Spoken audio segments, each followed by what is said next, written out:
नमस्कार, मैं श्यामगिरी। आप देख रहे हैं टीएफडी इंडिया न्यूज 24। टीएफडी इंडिया न्यूज 24 में आप सभी दर्शकों का स्वागत है। नीतीश नायडू ने झटका दे दिया।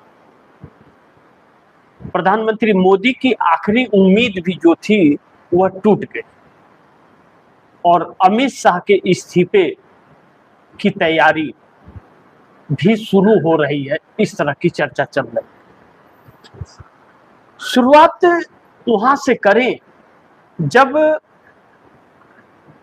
लोकसभा के अंदर जाने से पहले विपक्ष एकजुट होकर संसद परिसर के गांधी प्रतिमा के पास अपना धरना प्रदर्शन किया और धरना प्रदर्शन ने सरकार की नींद उड़ा दी।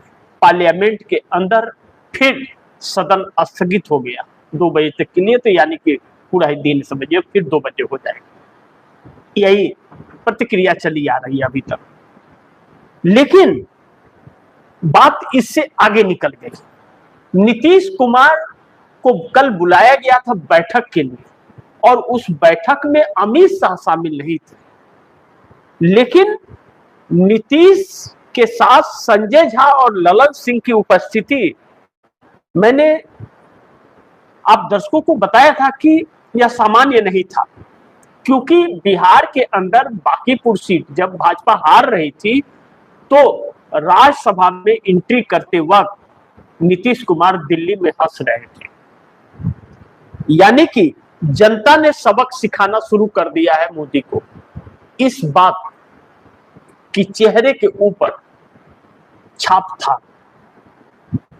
लेकिन नरेंद्र मोदी ने जो अमित शाह को बुलाया बैठक के लिए और इतना भाव दिया, क्योंकि अमित शाह की जरूरत है मोदी को या नीतीश कुमार की, लेकिन नीतीश कुमार को बुलाया बैठक के लिए और उस बैठक में अमित शाह शामिल नहीं हुए।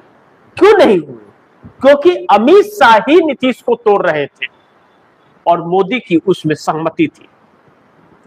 अमित शाह चेहरा नहीं दिखा पा रहे अपने सहयोगी दलों से भी और विपक्ष से भी, और विपक्ष बार बार चैलेंज कर रहा है संसद में आने का। बड़े ध्यान से समझिए आप दर्शक, जो अमित शाह बैठक में न उपस्थित होने का कारण साफ रहा कि नीतीश कुमार की पार्टी को भरपूर तोड़ने का प्रयास किया और वादा खिलाफी किया, जो डिप्टी पीएम बनाने का वादा किया था सीएम से हटाने के बाद। और चंद्रबाबू नायडू को भी धमकी दिया था अमित शाह ने कि हमारे साथ हो लीजिए वरना हमारा मुकाबला करने को तैयार रहिए। तो चंद्रबाबू नायडू ने भी कांग्रेस के साथ में तस्वीर खिंचा करके भेज दी थी कि देखो हमारे पास विकल्प है। अब विकल्प ही विकल्प है नीतीश और नायडू के पास, और मोदी के पास कोई विकल्प नहीं है। यानी कि सारा दांव उल्टा पड़ गया है, भ्रम टूट गया है और सरकार जाने का डर समा गया है। यही नीतीश जब दिल्ली आते थे तो ना तो मोदी मिलते थे ना अमित शाह मिलते थे, यहां तक कि जेपी नड्डा अपने दरवाजे से वापस कर देते थे, कहते थे वक्त नहीं अभी मिलने का। जबकि एक सीएम किसी मंत्री से मिलने आएगा तो वक्त लेके आएगा, तो उस वक्त कैसे दे दिए। लेकिन अब वक्त नीतीश कुमार के 85 एमएलए और 12 सांसदों का है। अब वक्त चंद्रबाबू नायडू का है 18 सांसदों के साथ, और वक्त बुरा मोदी और शाह। अब नीतीश कुमार से जो बैठक हुई, कहा जा रहा है कि नीतीश और नायडू दोनों ने झटका दिया है मोदी को और बहुत जोर का झटका दिया है। लेकिन वसुंधरा राजे सिंधिया जो भारतीय जनता पार्टी की गद्दावर नेता है, राजस्थान में उनको एक साजिश के तहत हटाकर और भजन लाल को सीएम बना दिया गया। वसुंधरा राजे सिंधिया खुले बगावत मोदी का कर रही है। अब ऐसे में मोदी सरकार फंसी हुई है, विपक्ष छोड़ने को तैयार नहीं है, हमलावर है, बुला रहा है, चेहरा बचा नहीं है दिखाने का, और सहयोगी दल साथ रहेंगे। अब कहा जा रहा है कि जो मनाने का कार्य हो रहा है एनडीए के लोगों को कि मान जाए, वह इधर उधर ना हो, क्योंकि डर इस बात का है कि विपक्ष कभी भी अविश्वास प्रस्ताव ला सकता है, और अविश्वास प्रस्ताव में नीतीश नायडू ने अगर मुंह फेर लिया तो संकट हो जाएगी, क्योंकि यह दोनों छात्र आंदोलन से साथ हैं और यह दोनों अपना अपना विकल्प तलाश रहे और इनको तोड़ने की कोशिश की गई थी। अब नीतीश कुमार ने क्या कहा नरेंद्र मोदी को, जरा यह समझना बहुत जरूरी है। अब कहा यह जा रहा है कि नीतीश ने 85 एमएलए और 12 सांसदों की अपनी ताकत दिखा दी। कहा कि अमित शाह का इस्तीफा करवा दीजिए, यह जनता की मांग है, छात्रों की मांग है, उनके मांग के साथ खिलवाड़ मत कीजिए वरना सत्ता गंवा बैठेंगे आप। अब तो यह तो बहुत दिक्कत वाली बात है। विपक्ष भी यही बात कह रहा है कि अमित शाह इस्तीफा दो और मोदी माफी मांगो, और सहयोगी दल अगर यही कहे तब तो फिर संकट है, तब तो सरकारी संकट में आ जाएगी। अब नीतीश कुमार मोदी को हां या ना नहीं कह रहे हैं कि छात्रों से आप समझौता कीजिए, उनकी मांगों को पूरी कीजिए आप। तो छात्रों के बात को पूरी करने अगर जा रहे हैं मोदी, तो छात्रों के एफआईआर को भी हटाना पड़ेगा और उन्हें छोड़ना भी पड़ेगा, जांच भी बंद करनी पड़ेगी, लेकिन साथ ही साथ अमित शाह का इस्तीफा भी करवाना पड़ेगा और खुद माफी भी मांगनी पड़ेगी। यह सब करने को तैयार है क्या मोदी? यह चेतावनी नीतीश कुमार दे रहे हैं। और अब दूसरी तरफ चंद्रबाबू नायडू भी यही बात कह रहे हैं कि चंद्रबाबू नायडू ने तो पहले ही कहा था कि आप छात्रों से, युवाओं से पंगा मत लीजिए, उल्टा पड़ जाएगा, उनकी बातें सुन लीजिए। तो उस वक्त छात्र सिर्फ और सिर्फ धर्मेंद्र प्रधान के इस्तीफे की मांग कर रहे थे, विपक्ष भी वही कर रहा था। उस वक्त अगर धर्मेंद्र प्रधान का इस्तीफा ले लिए होते तो आज बात इतनी बड़ी ही नहीं होती, सब सुकून से चलता रहता। लेकिन नरेंद्र मोदी तो क्यों करे, मांग रहा है कोई तो नहीं देंगे, हम अपने मर्जी से चाहे जो भी करें। तो अब नरेंद्र मोदी फंस गए। अब छात्र भी मांग कर रहे हैं या भी, और बर्बरता अलग से कर दी है, उससे आक्रोश पड़ गया है। अब Bharatiya Janata party negative buildup करने के लिए जो महाराष्ट्र या बाकी जगहों पर पोस्टर लगा रही है कि जैन जी सरकार के साथ और सरकार जैन जी के साथ, जैन जी के लिए समर्पित, किसने पोस्टर लगवाए इसका नामो निशान नहीं है। कि सौजन्य से आरएसएस या भाजपा, किसका है? आम व्यक्ति के बूते में तो दम नहीं है कि लगा लेगा वह पोस्टर और सरकार चुप हो जाएगी। चूंकि प्रधानमंत्री का फोटो है तो वह आरएसएस का या तो एजेंडा हो सकता है या भाजपा का। आरएसएस के प्रमुख मोहन भागवत जो छात्रों से संवाद करने वाले, वह छात्र नहीं है, या हर कोई जानता है कि वह संघी है, लेकिन एक भ्रम फैलाने की कोशिश, यानी कि सरकार मान गई है कि छात्रों के आंदोलन से भारतीय जनता पार्टी और आरएसएस पूरी तरह से बैकफुट पर है और सत्ता जा रही है और देश इनके खिलाफ हो गया है। तो अब यह छात्रों को नहीं, यह अपने अंधभक्तों को यह दिखाना चाहते, देखो आप सब कोई हमारे साथ है, छात्र भी हम लोगों के साथ ही है। वह जो छात्र आ रहे हैं वह पंचर वाले हैं, यह बोल रहे हैं। पंचर वाला कौन है बताए मोदी या भाजपा के नेता? कौन है पंचर वाला बताए तो? या नहीं बोलेगी?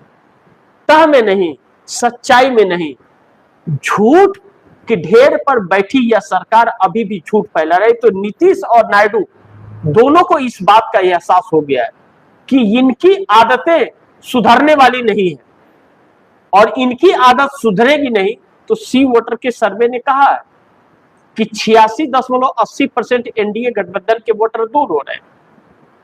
और करणी सेना कसम खा खा करके कह रही है कि भाजपा मेरी भूल, अब भूल को सुधारेंगे, भाजपा को भगाएंगे।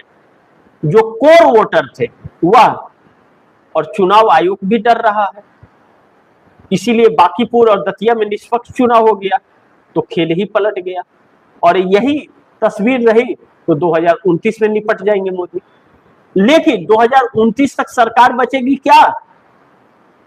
अगर नीतीश कुमार और नायडू दोनों ही अगर झटका दे रहे हैं मोदी को, तो मोदी की तो आखिरी उम्मीद ही टूट गई और किसी को ऐसा छोड़ा नहीं है कि जिसको ठगा ना हो, ठगा है हर किसी को। तो नीतीश नायडू की जो तैयारी है वह तैयारी बहुत स्पष्ट है कि हवा के साथ, जो हवा की धार है उसके साथ जाएगी। यानी कि इंडिया गठबंधन से अब नजदीकियां बढ़ने लगी हैं और मोदी से दूरी होने लगी है। अब ऐसे में तो नीतीश नायडू की अगर यह तैयारी है तो फिर मोदी का तो घमंडी तोड़ दिया नीतीश नायडू ने मिलकर। सरकार का संकट बढ़ गया है। ऐसे में दो बड़ी अहम सवाल हैं जिस पर तैयारी हम लोगों को चर्चा करना भी जरूरी है, और अमित शाह के इस्तीफे की तैयारी भी चल रही है। विपक्ष पूरी तरह से एकजुट होकर के इसकी मांग कर रहा है। अब लग रहा है कि अमित शाह के इस्तीफे के बगैर तो विपक्ष सुनने वाला और मानने वाला है नहीं, यह स्पष्ट है। तो ऐसे में नंबर 1, पीएम दफ्तर की बैठक में नीतीश कुमार ने मोदी को 85 एमएलए और 12 सांसदों की ताकत दिखा दिया। अब सोचिए, जब मोदी की कोई भी बातें सुनने को नीतीश तैयार नहीं है और नीतीश यह कह रहे हैं कि आप छात्रों से पंगा नहीं ले सकते, उनके डिमांड को आप पूरा कीजिए जो वादे किए हैं आपने, और अब जो कह रहे हैं वह पूरा कर दीजिए, तब तो इतना में तो सरकार निपट जाएगी। और नीतीश के पास 85 एमएलए और 12 सांसदों की ताकत का क्या अर्थ और मतलब है, नरेंद्र मोदी को अब समझ आया है, तब जब भारतीय जनता पार्टी के अंदर नरेंद्र मोदी को लेकर बगावत है। मोदी जानते हैं कि अगर एनडीए गठबंधन के घटक दल हमारे साथ नहीं रहे तो भाजपा के अंदर के बगावत और ज्यादा बुलंद हो जाएगा, और अगर एनडीए गठबंधन एकजुट रहा तो भाजपा के अंदर थोड़ा असमंजस की परिस्थिति आएगी। वह होता हुआ नजर नहीं आ रहा है, बल्कि विपक्ष पूरी बुलंदी से अमित शाह के इस्तीफे और मोदी के माफीनामे पर चर्चा और प्रदर्शन कर रहा है और संसद अस्वीकृत हो रहा है। ऐसे में भारतीय जनता पार्टी के अंदर बगावत का सुर बड़ी तेजी से गूंजने लगा है, और कुछ नेता तो ऐसे हैं जो आरएसएस और मोदी दोनों से इत्तेफाक नहीं रखते, वह अटल बिहारी वाजपेयी के सिद्धांत वाले हैं। हालांकि अटल बिहारी वाजपेयी भी आरएसएस से थे, लेकिन सरकार में आरएसएस के उस पैठ को नहीं बनने देते थे जो पैठ मोदी ने जगह जगह पर बना दिया। अब ऐसे में नीतीश कुमार अगर कोई भी फैसला अगर भाजपा के खिलाफ कर देते हैं तो ललन सिंह की बातें सच हो जाएगी कि भारतीय जनता पार्टी गलतफहमी में न रहे, बिहार से लेकर दिल्ली तक नीतीश के समर्थन से सरकार है। और संजय झा ने कहा कि कांग्रेस से हमारे रिश्ते तल्ख नहीं मधुर है, और इंडिया गठबंधन कांग्रेस की वजह से नहीं, ममता और केजरीवाल की वजह से छोड़े, तब तो यह संकट आ गया। और नीतीश कुमार किसी बड़ी तैयारी में है, और नीतीश कुमार की अगर यह तैयारी हुई तो सम्राट चौधरी की सरकार भी चली जाएगी, सम्राट चौधरी सीएम भी नहीं रहेंगे। 70 विधायक सम्राट चौधरी को सीएम नहीं देखना चाहते जेडीयू के। अब नीतीश कुमार दिल्ली में है, विपक्ष से भी कभी भी मिल सकते हैं, कोई रुकावट थोड़ी है। ऐसे में नरेंद्र मोदी को डर लगने लगा है। लेकिन अमित शाह बैठक में नहीं आए, क्यों? अमित शाह वही है बगल के कमरे में, लेकिन वहां पे नहीं आए। अब अमित शाह नहीं आने का कारण है कि अमित शाह ने सीएम की कुर्सी से हटाने के बाद जो नीतीश कुमार की पार्टी को तोड़ने की कोशिश की, और नीतीश कुमार को जो वादा किया था डिप्टी पीएम बनाएंगे सीएम पर से हटाने के लिए, और वादा खिलाफी कर दिया, खुद सीएम बनने के पीएम बनने के डिप्टी पीएम बनने के चक्कर में पड़ गए, तो चेहरा कौन सा मुंह से दिखाए। और नीतीश कुमार अब न तो उनका चेहरा दिखना चाहते हैं और न तो मोदी के साथ देना चाहते हैं। ऐसे में नीतीश कुमार के विधायक और सांसदों की ताकत की अहमियत अब मोदी को तब समझ आई है जब सत्ता डगमगाने लगी है, यानी कि घमंड टूट चुका है मोदी का, अब चेहरा नहीं दिखा पा रहा है। लेकिन दूसरी तरफ चंद्रबाबू नायडू ने भी मोदी की मुश्किल बढ़ा दी, मोदी को अल्टीमेटम दे दिया चंद्रबाबू नायडू ने कि अगर आपने छात्रों को और प्रताड़ित किया और उनके साथ धोखा करने की कोशिश की, तो फिर आप जानिएगा, आपका काम जानिएगा। अब इसके बावजूद अगर छात्रों का एफआईआर वापस नहीं लिया जा रहा है, प्रताड़ित करना नहीं बंद कर रहे हैं, छात्रों को जो पकड़ा गया नहीं छोड़ा जा रहा है, केस वापस नहीं ले रहे, तो मोदी अकेले रह जाएंगे। न पार्टी के नेता रहेंगे और न देश के पीएम रहेंगे। दुविधा में दोनों गए रहीमन मिली न राम। हर कोई पल्ला झाड़ रहा है, क्योंकि किसी के सगे नहीं हुए नरेंद्र मोदी। एक स्वार्थी किस्म के व्यक्ति बन करके रह गए। जो इतिहास बनाने आए थे वह स्वयं इतिहास बन करके रह गए। सोचिए कि इतिहास इन्हें किस नजर से याद करेगा। इसीलिए राहुल भी कह रहे हैं, छात्र भी कह रहे हैं कि मोदी अतीत हो गए, बन गए हैं, अतीत हैं, और छात्र भविष्य है इस देश का। और यही बात विपक्ष कह रहा है, और यही बात नीतीश नायडू अब कहने लगे हैं, और यही बात भारतीय जनता पार्टी के अंदर होने लगी है। यानी कि नरेंद्र मोदी के संकट बढ़ भी गए हैं, और अमित शाह का इस्तीफा तो होगा ही होगा, सरकार बचेगी या नहीं बचेगी इस बात का डर अब डरने लगा। ऐसे में आरएसएस कमान संभाल रहा है, कितनी सफलता मिलेगी उसे यह वक्त बताएगा, लेकिन इंडिया गठबंधन इस वक्त पूरी तरह से हावी है और मोदी सरकार बैकफुट पर है। अब देखना यह होगा कि सरकार का संकट जो बढ़ रहा है, उस संकट से यह सरकार कैसे निपटती है। लेकिन नीतीश नायडू के जवाब ने मोदी का घमंड चकनाचूर कर दिया, इस बात से इनकार नहीं कर सकते। और जो मोदी की आखिरी उम्मीद बनी हुई थी वह भी टूट गई। अब मोदी कौन सी नीति और कौन सा रास्ता अपनाते हैं यह भी देखना बड़ी महत्वपूर्ण होगा। बाकी आप दर्शकों की क्या राय है, क्या सुझाव है, कमेंट बॉक्स में जरूर दीजिएगा। इस खबर को ज्यादा से ज्यादा शेयर कीजिएगा, अपने दोस्तों को भी कहिएगा आगे शेयर करें। और आपने टीएफडी इंडिया न्यूज 24 को सब्सक्राइब नहीं किया, सब्सक्राइब कर लीजिए, अपने दोस्तों को भी कहिएगा सब्सक्राइब करें। मिलते हैं अगली खबर के साथ, तब तक के लिए नमस्कार।